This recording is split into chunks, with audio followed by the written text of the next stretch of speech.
Ya, ahí chiquillos, estamos para comenzar la clase de hoy día, entonces, recordarles que estamos viendo este paso que es del siglo XIX al XX en Chile, es decir, desde los años más o menos, hemos hablado de los 1850, 1860, hasta principios del siglo XX, ¿cierto? Vimos la semana pasada todo lo que significaba la cuestión social, por ejemplo, ¿cierto? Ahí estuvimos viendo muchas cosas de cómo eran las condiciones de vida de los obreros y campesinos en esta época, hace 100, 120 años atrás. Y ahora nos toca ver también una parte fundamental en nuestra historia, pero que tiene que ver con más la parte política, ya más que con la parte social. Acuérdense que estábamos en un periodo que llamábamos liberal, ¿cierto? Donde se produce esto de la secularización de las instituciones, es decir, una mayor libertad personal, pero además el hacerse cargo como Estado de cosas que antes se hacía cargo, por ejemplo, la Iglesia Católica. Por eso se habla de un Estado con mucha fuerza en el tema de la educación. Yo les explicaba, educar a la población chilena porque estábamos todos como brutitos en los campos trabajando, en las ciudades trabajando, porque no habían colegio, y no habían colegio, y no habían profesores. El Estado toma eso, ya no solamente para educar a la élite, a las clases altas, sino que para educar a toda la población, para crear un sistema educativo que permitiera, por ejemplo, que los niños se sintieran identificados como chilenos, para enseñar lo más básico, saber leer y escribir, las tablas de multiplicar, etcétera, y por lo menos hasta cuarto básico asegurar una enseñanza para todos. Eso lo hace el Estado. Después va a ser hasta octavo, segundo medio, ya la educación completa, por lo menos a nivel escolar. El Estado va a ir haciéndose cargo, construyendo liceos, construyendo escuelas, formando profesores en los institutos pedagógicos, en la escuela de normalistas, ¿cierto? Para que esto empiece a avanzar. Esa es una tarea del Estado y eso lo hace en el periodo liberal. Lo mismo, acuérdense, el cambio que significó la creación del registro civil, del matrimonio civil y de los cementerios civiles, es decir, quitarle hechos fundamentales en la vida de todas las personas, quitársela a la Iglesia Católica y asumirlo como Estado. El matrimonio que es válido en Chile es el matrimonio que se constituye frente al registro civil. Ese es el matrimonio legal. Si usted se quiere casar por la iglesia, no hay un problema, hágalo, pero el legal es el que nosotros vamos a contar. Lo mismo en las inscripciones. ¿Usted quiere bautizar a su hijo? Sí. ¿Lo quiere bautizar? No. Ni un problema, es su decisión. Pero usted tiene que inscribirlo en el Estado. Eso antes no ocurría. Y ahí por eso todos tenemos RUT, ¿cierto? Que es único y no se repite con nadie más. Por lo mismo, porque el Estado asume el control de su población. Los cementerios, ¿cierto? Para impedir que se siguieran realizando ritos fúnebres en las capillas, en los conventos, en la iglesia, etcétera, en los monasterios, es decirle a la gente, no, todos se entierran en cementerios. No, pero es que ahí hay protestantes, hay ateos, no importa, es una función del Estado. Ya eso es un poco ir secularizando las instituciones y dándole o otorgándole también a la gente mayor participación. Hemos conversado, se aumentó el número de personas que, por ejemplo, podía votar. Recuerden que en esta época todavía no existe el voto femenino, por lo tanto ya la mitad de la población queda fuera. No votan los menores de edad, otro cuarto queda fuera. Y podían votar los que sabían leer y escribir y los que tenían algún bien o un sueldo alto, ¿cierto? Eso se fueron eliminando algunas de esas cosas. ¿Para qué? Para que más gente pudiera votar, para que hubiese mayor participación. Se empezaron a garantizar derechos que antes no estaban garantizados. La libertad de asociación, poder crear algún club, eh, o algún tipo de organización que fuera civil, solamente de personas, y empiezan a crearse muchos clubes, el Club de la Reforma, clubes literarios, el Club de la Unión para la élite, pero donde las personas pudiesen discutir libremente. Eso no existía. El derecho a asociación, el derecho a reunión, esos son que le otorgan libertades, ¿cierto?, a las personas. Y en todo ese proceso nos encontramos con el salitre. ¿Se acuerdan? Nos encontramos con un norte rico en salitre, pero que no estaba en manos chilenas, sino que los empresarios chilenos en Antofagasta, el resto era de Perú, viene la guerra del Pacífico, o la guerra del salitre, como le llaman en Perú y Bolivia, y comienza la invasión de Chile, ¿cierto?, a territorio boliviano y peruano, y se queda con las riquezas del salitre. Entre medio también vimos que viene toda la ocupación de la zona de la Araucanía, ¿cierto? Ahí es donde entre el Biobío y más o menos la región de Yanquihue había un espacio muy grande de terreno, miles de hectáreas, cientos de kilómetros, donde estaba de una manera autónoma viviendo el pueblo mapuche desde la independencia, incluso antes, porque eran tratados que tenían los mapuches con los españoles, después con Bernardo O'Higgins. Bueno, entra el ejército chileno, yo les dije, con mucha fuerza, violencia, entra hacia la zona y va creando y fundando fuertes para evitar un levantamiento indígena, para evitar este francés, ¿se acuerdan que les hablé, que se había autoproclamado rey de la Araucanía?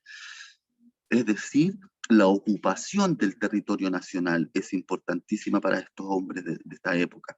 Ocupar la Araucanía, poblar la zona de Yanquihue con colonos alemanes, asegurar la posesión del estrecho de Magallanes, el único paso entre el Atlántico y el Pacífico.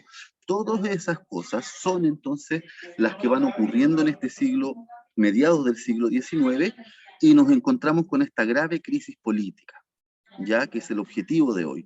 Tuvimos a poquitos años de ganar una guerra, una importante guerra exterior, nos encontramos con los chilenos peleando entre ellos. Eso es una guerra civil, es una guerra interna, y es una guerra interna en que se sale del control político y tienen que intervenir los militares. Y en ese tiempo los militares Yo que no tenían... recuerdo una guerra civil es cuando un mismo bando o ciudad, por ejemplo, se divide en dos por discusiones, por ejemplo, y terminan peleando entre ellas, entre ella misma, básicamente. Ya, se llama guerra civil y es paradójico porque no puede haber guerra civil solo entre civiles. ¿Ya? Aquí es cuando intervienen las fuerzas armadas que están preparadas, acuérdense, para proteger la frontera, para la guerra externa. Las fuerzas armadas intervienen en un conflicto político. Ahí se da una guerra civil. ¿Y por qué se da? Porque, como tú decías, se divide en dos bandos. Y un bando, en esta época, del año 1891, que fue el ejército de Chile, apoya al presidente Balmaceda, que es el que está ahí en el dibujo en el centro, el que está con bigote ahí bien largo, ¿cierto? Al lado de la columna que se ve ahí. Él es presidente Balmaceda, lo apoya el ejército. Pero quien estaba en contra del presidente estaban los parlamentarios, los diputados y senadores estaban en contra del presidente Balmaceda. ¿A quién acuden ellos? A la Marina, a la Armada, a los barquitos, ¿ya? A los de Valparaíso, a los de Talcahuano. A ellos acude esta élite de parlamentarios y esta élite entonces logra convencer a la Marina que los apoye a ellos. ¿Eso qué significó? Un enfrentamiento que termina siendo armado entre la Marina y el ejército chileno. Se enfrentan. Obviamente, cuando hay estos enfrentamientos, ustedes saben que está lo que se llama la carne de cañón. Es decir, ellos pasaban por los campos y arrastraban a los campesinos, les pasaban un fusil y tenían que pelear. De hecho, muchas batallas, cuando ya un bando, sobre todo la Marina, ganaba una batalla, le ofrecía a los sobrevivientes del otro bando que se pasaran a su bando, o si no los fusilaban. ¿Qué hacían todo? ¡Bum! Se cambiaban de bando nomás. Se cambiaban de bando, ¿no? Porque no peleaban por una causa que ellos consideraran interna, así como de lucha social. No. Esta es una guerra entre la élite, es una guerra entre la oligarquía, es decir, entre los gobernantes de Chile. Y tratemos de entenderla un poquito después de este un poco resumen que yo les hice, cuáles fueron las causas y los antecedentes de la guerra civil, qué la provocó, cómo un país que acaba de ganar una guerra externa, que está bien unido en eso, un país que se está haciendo millonario con el tema del salitre, a través de los ingresos, acuérdense de los impuestos.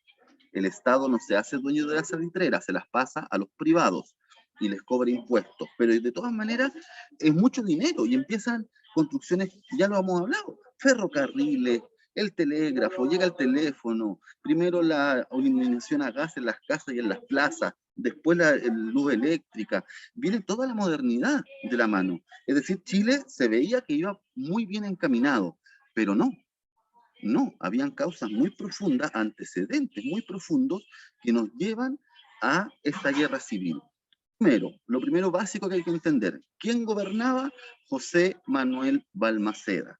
Era el presidente de la República, elegido el año 1886, 1886, y su mandato era hasta el año 1891. Los mandatos en esa época se daban los 18 de septiembre. Ahí se asumía el mando. Ahora, desde hace años en Chile, desde el retorno, ¿cierto?, de los años 90, del retorno a la democracia, son los 11 de marzo. En esa época eran los 18 de septiembre, coincidían con las fiestas patrias. Balmaceda, entonces, del 18 de septiembre de 1886 al 18 de septiembre de 1891. Esos eran sus 5 años de mandato. Él era liberal, de hecho era de los más liberales dentro de la agrupación, de una gran coalición liberal donde habían liberales, radicales, etcétera, que eran los que habían impulsado estos cambios que yo les había dicho. Pero Balmaceda venía además con muchas ideas nuevas.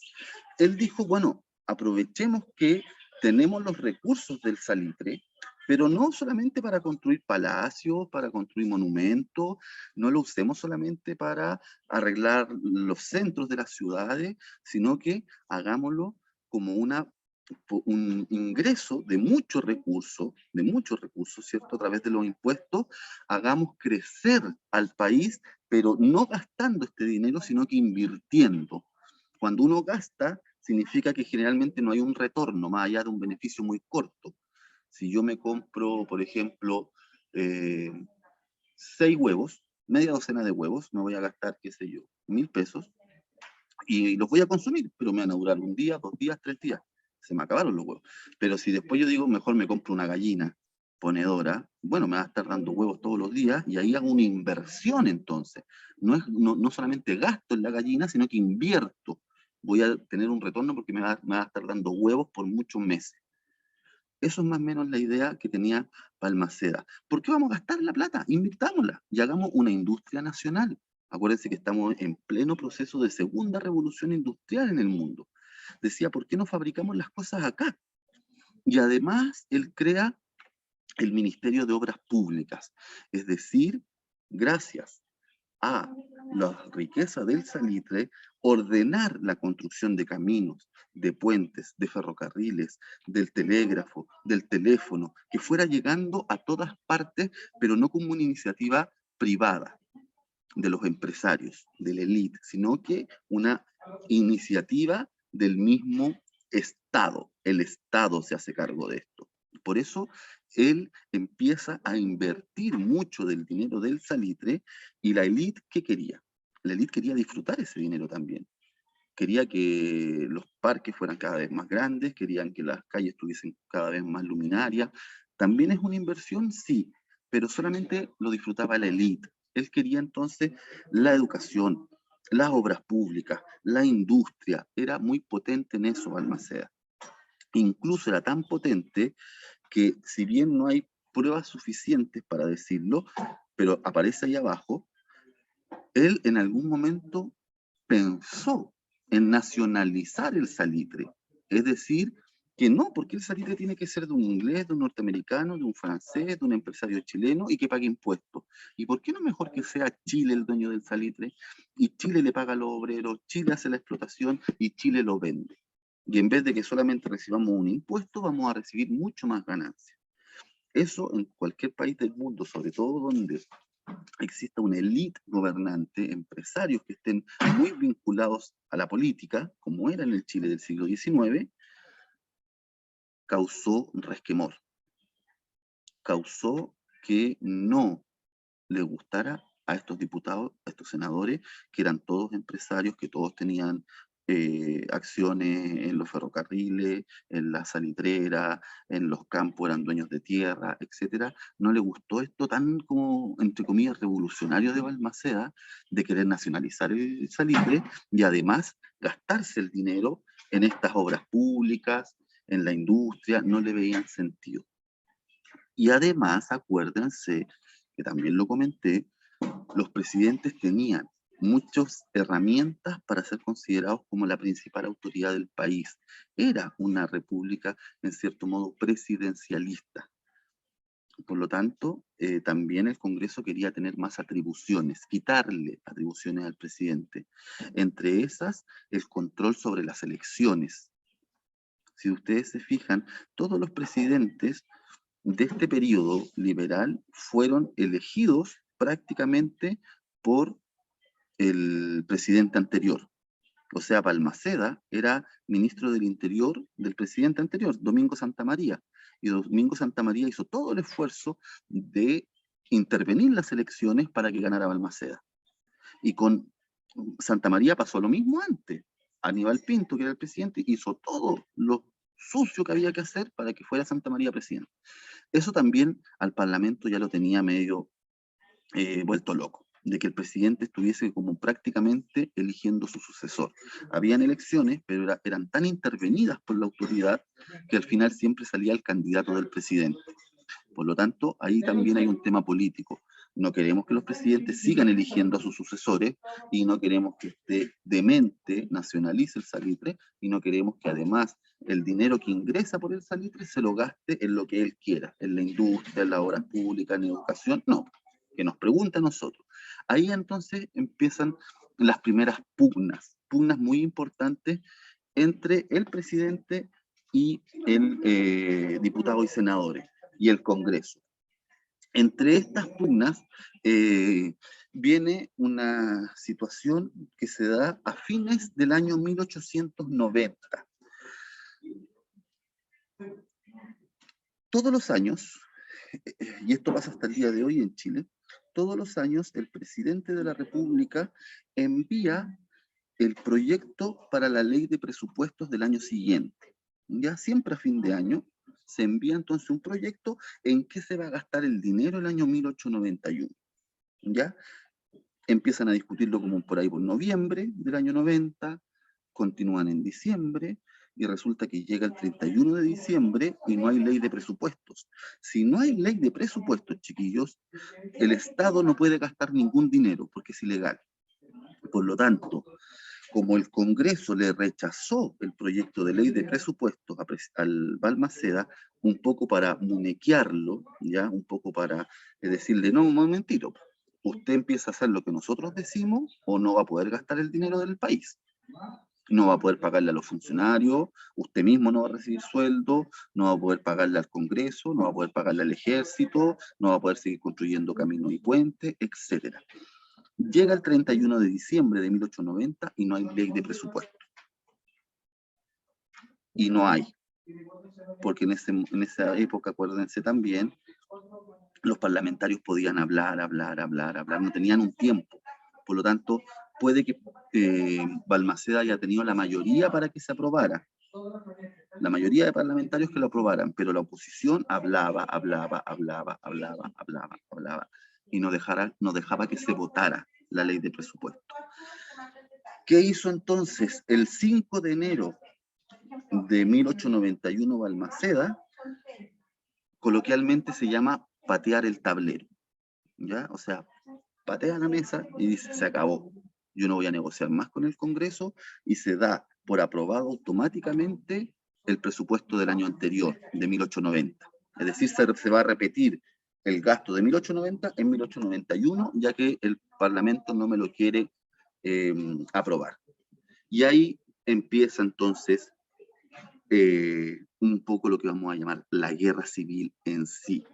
Como dice ahí, al presidente se le acusa de alta traición, de haber violado la Constitución de 1833, de haber caído en la ilegalidad su gobierno y haberse transformado en una dictadura. Y se empieza a hablar en la época de la dictadura de Balmaceda, ¿ya? Porque había sido elegido democráticamente, sí, pero la acción que había tomado había sido propio de una dictadura al no respetar la voluntad del Congreso. ¿Qué hace Balmaceda? Empeora las cosas, porque en vez de negociar con esta oposición tan reacia que tenía, más patea el tablero y clausura el Congreso, es decir, cierra el Congreso. Eso sí que ya en cualquier país del mundo se puede llamar dictadura. En cualquier país del mundo, porque ahí el poder lo empieza a concentrar una sola persona, en este caso José Manuel Balmaceda. Y en vez, insisto nuevamente, de haber de tratar un acercamiento con sus opositores, él empieza a gobernar, pero básicamente con sus puros amigos. Ya él se queda en el gobierno, pero ya no puede estar con esta élite que siempre lo rodea, y empieza a nombrar a muchos jóvenes en el gobierno que nadie conocía, que eran periodistas o abogados que recién estaban haciendo una carrera, no eran de la antigua oligarquía, no eran de los que habían estudiado en el Instituto Nacional, en la Universidad de Chile, que tenían campo en el sur, que tenían salitrera en el norte, etcétera, que tenían minas de plata, no era de ese grupo que siempre había gobernado Chile, eran más de clase media, ¿ya? Y eso también enfurecía a la élite, de que le estaba dando paso a nuevas personas que no eran de su grupo social. Por lo tanto, Balmaceda, bueno, en la emergencia crea una junta de gobierno con representantes del Congreso, pero cercanos a él, y con la Armada, porque él ya veía que la Armada se estaba yendo por el lado de los opositores a Balmaceda. Balmaceda, sí, como les decía también, recibe el apoyo del ejército que en ese tiempo estaba a cargo de alguien que han escuchado mucho estos días, mucho, esta última semana, último año y medio quizás, que era el general Baquedano, el general Manuel Baquedano, ese que está allá en la Plaza Italia, ¿cierto? Que el otro día lo sacaron para refaccionarlo. Él era el general Baquedano, el comandante en jefe, por así decirlo, del ejército, el líder del ejército chileno posterior a la Guerra del Pacífico.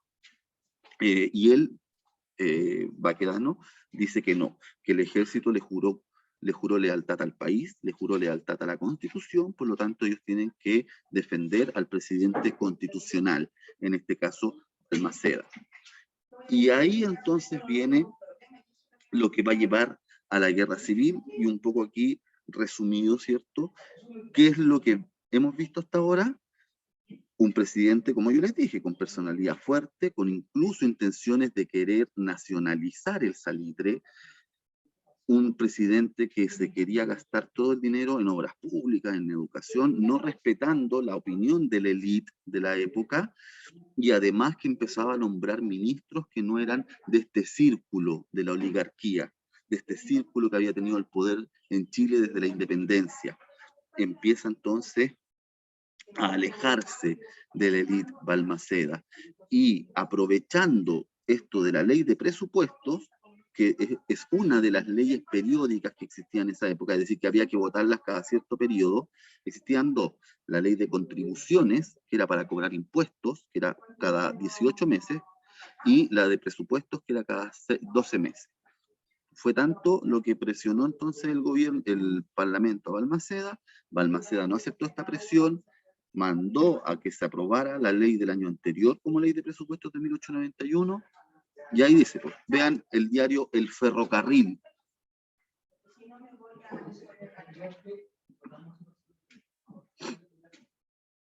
Hay entonces un trato de dictador hacia Balmaceda, hay un trato que tiene que ver con las presiones que se estaban viviendo en ese momento.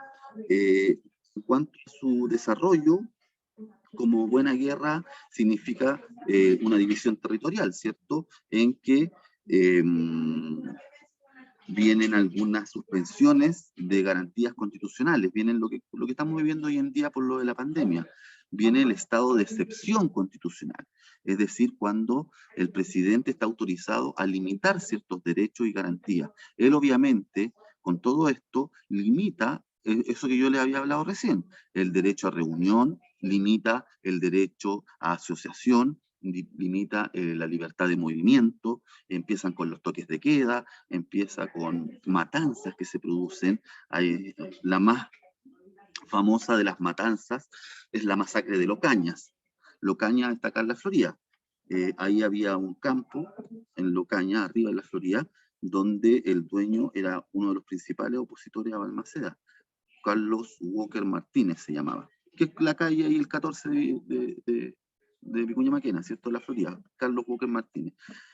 Y hacia allá se llega a Locañas. Todos esos terrenos eran de él, de este opositor a Balmaceda, y ahí se reúne un grupo como de 25 jóvenes, un poco más, eran como 40 y tantos jóvenes de la élite, ya a discutir sobre política y sobre cómo sacar a Balmaceda del poder, llega una facción del ejército y los mata. ¿Ya? Se produce un enfrentamiento, pero un enfrentamiento entre jóvenes más que nada políticos, y abogados, periodistas, o un poquito de clase media que recién estaba surgiendo, y son masacrados por el ejército. Entre ellos incluso el ahijado del presidente. O sea, él era padrino de uno de los muchachos que ahí mataron. Y por lo tanto se viene un enfrentamiento muy cruento, muy duro y muy fuerte, que culmina con las batallas de Concón y Placilla. Ustedes saben dónde está Concón. Concón está al norte de Viña del Mar y Placilla está un poquitito más adentro de Valparaíso. Está como hacia los cerros de Valparaíso, detrás de los cerros de Valparaíso, ahí está Placilla. Esas fueron batallas que ocurrieron acá, en la zona central, porque cuando cierra el Congreso Balmaceda, lo que hacen la mayoría de diputados y senadores es que se van en buques de la Armada, de la Marina, se van a Iquique. Y ahí hacen como una especie de gobierno alternativo a Balmaceda. ¿Y qué es lo que hay en Iquique, chiquillos? Para que unan un poco las cosas. ¿Qué está en Iquique? ¿Qué está en Antofagasta? En toda esa zona donde se va la Armada y los opositores a Balmaceda, están, pues chiquillos, todas las riquezas del salitre. Así que ellos logran parar en un momento la producción de salitre para que Balmaceda se quedara sin dinero, y después logran continuar la producción de salitre, pero ellos cobraban los impuestos allá. Por lo tanto, la plata no llegaba a Santiago. Y Balmaceda tuvo que arreglárselas con el ejército que había quedado en Santiago, fiel a él.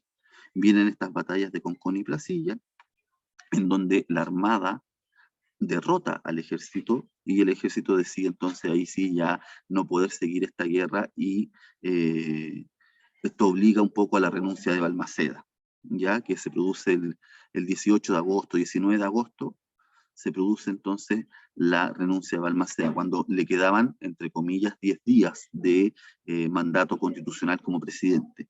Él renuncia y se fuga, como dice ahí el diario, él se esconde en la embajada de Argentina, en la legación de Argentina. Él había sido Balmaceda muchos años embajador chileno en Argentina, por lo tanto tenía buenas relaciones con Argentina y con el embajador argentino en Chile. Él se esconde ahí por 10 días, porque si lo pillaban, lo fusilaban, y al día siguiente de que él debió haber dejado de ser presidente, es decir, el 19 de septiembre de 1891, se suicida en la embajada de Argentina, le pone fin a su vida y obviamente fin a su gobierno.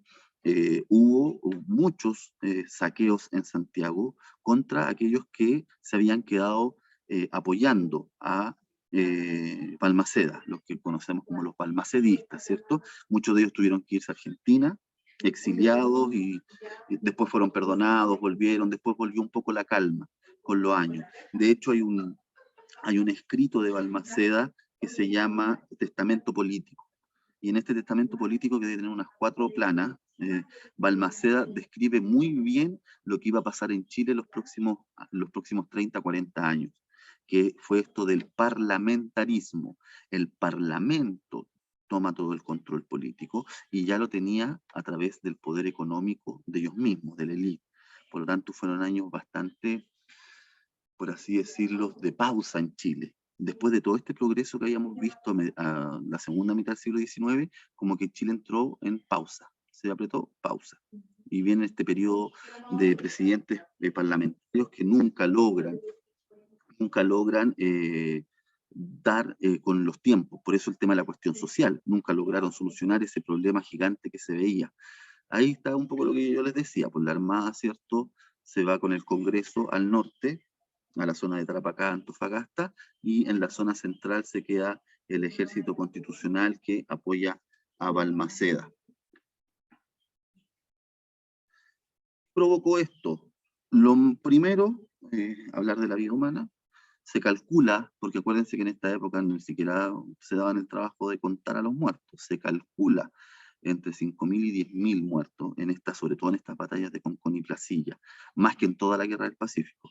Imagínense, entre chilenos en 2 batallas mueren más que en 5 o 6 años de guerra contra 2 países. O sea, fue bien cruenta el enfrentamiento, fue bien cruento entre las facciones. Y se consolida entonces lo que yo les decía, este régimen parlamentario que va a durar hasta el año 1925, en que se le quitan muchas atribuciones al presidente de la República y hay un predominio del poder legislativo. Aquí es cuando, en estos 30 años, 35 años, es cuando más va a gobernar la oligarquía en Chile, la élite, es decir, ellos son dueños del poder económico, son dueños del poder social, son dueños de las industrias, de las salitreras, y además son dueños del poder político. ¿Ya? Eso generó que estos 35 años, perdón, básicamente gobernaran para ellos mismos y fueran muy poquitos los avances en materia social, en materia laboral, en materia de protección, en materia de derechos, etc. ¿Hubo avances? Sí, hubo, pero son muy pequeños comparado con lo que hubo antes y con lo que vendría después del año 25, cuando ya se retoma el presidencialismo y la figura de un presidente fuerte, lo que vamos a empezar a ver ya en eh, la próxima clase. ¿Ya? Así que, chiquillos, en el fondo, para terminar entonces, yo en un rato más les cargo